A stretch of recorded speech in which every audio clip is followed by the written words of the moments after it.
micneedu waxay ka dhigantay gabadhaan 9 sano markay jirtay ayay uurka qaaday ninka habarta qaba inuu gabadh cunuga yarka uurka u yeelay sheeko waxaa jirta cajiib oo hore adduunka uga dhicin oo asbuucii la soo dhaafay Jarmalka ka dhacday social media Jarmalkana asbuucii la soo dhaafay oo dhan sheekadan baa haysatay gabar 10 sano jirta ayaa waxay dhashay cunug bay dhashay taa micneedu waxay ka dhigantay gabadhaan 9 sano markay jirtay ayay uurka qaaday iskuulkii gabadhu dhiganaysay ayaa gabadhaan ka shakiyay Maryo waaweyn bay soo qaadatay maadaama gabadhu uurka yeelatay ayadoo uurkii qarinaysa qoladii iskuulka markay la yaabeen gabadhaan sida ay u labisan tahay iyo matageeda iyo naag walaca waa taqaanaa ayaa waxay la xariireen qolo yug amti la yiraahdo oo Jarmalka ilmaha masuulka ah haddaad rabtid Jarmal cunug ha ahaado hadduu rabo Soomaali ha ahaado cunug kasta oo wax ka qaldan yihiin qoladaas yug amtiga la wareegta oo xuquuqdiisa iyo xaqiisa soo dhicisa waardiyaysa ninka habarta qaba inuu gabadh cunuga yarka uurka u yeelay qoladii iskuulka markay waxa la xariirtay qoladii ilmaha masuulka ka ahayd maadaama habartii odagii aan loo sheegi karin oo sheekadan jaroos ay tahay qoladii ilmaha masuulka ka ahayd cunugii way qaadeen baaritaan bay ku sameeyeen deetana inay uur leedahay la ogaaday sheekada cajiibka marka waxay tahay cunugii qoladii yug amtiga ahayd meel dajiday baaritaan baa lagu sameeyay waraysi dheer baa cunuga la qaatay maalin kasta waa la waraystaa habarta cunugan dhashana waxa qaba ninkii cunuga dhalay ninaan ahayn oo ninkii cunuga dhalay habartan way kala tageen oo nin kala qaba qoladii yug amtida waxay uga shakiyeen ilmaha masuulka ka ahayd ninka habarta qaba inuu gabadh cunuga yarka uurka u yeelay deetana baaritaan dheer waraysi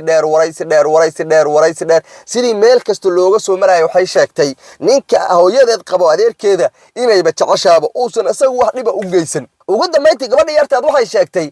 injirka adeerkeed hooyadeed u isticmaali jiray ama gondhab saa u taqaanidba inay qashinka inta kala soo baxday adeerka biyihiisii ay kala baxday saliinga iyadu ku jiiday deetana iyadu cunugan ay isku beertay waa 9 jir Jarmala ayaa wuxuu fakarayaa asagu inuu ilmo isku beero waxa la sheegaa inta badan haday diiniyan tahay haday maadiyan taaba gabadhu xilliya oo soo jeedo makaankeedu inuu jiro oo hadii biyo rageed oo makaankaas u uriyo ay naagtu uur hore ka qaadayso macaada la tan saliinga inta leeg ayayba ku jiiday daaqilka hoose geysay deetana waa isku shubtay waxa mucjisa marka koobaad 9 jir uur yeelanayo 10 jirna ku dhalaya waxa mucjisa kala ah 9 jirkan inaan loo galmoonba oo cunuga asagu isku beeray cunugii waa xaqiijiyay odayga qaba hooyadeed inayba jeceshahay ku fakartay cunug asaga oo dhalay oo u eg inay dhasho sababta injirkan uga soo baxdana ay saatahay waa 9 jirta Jarmalka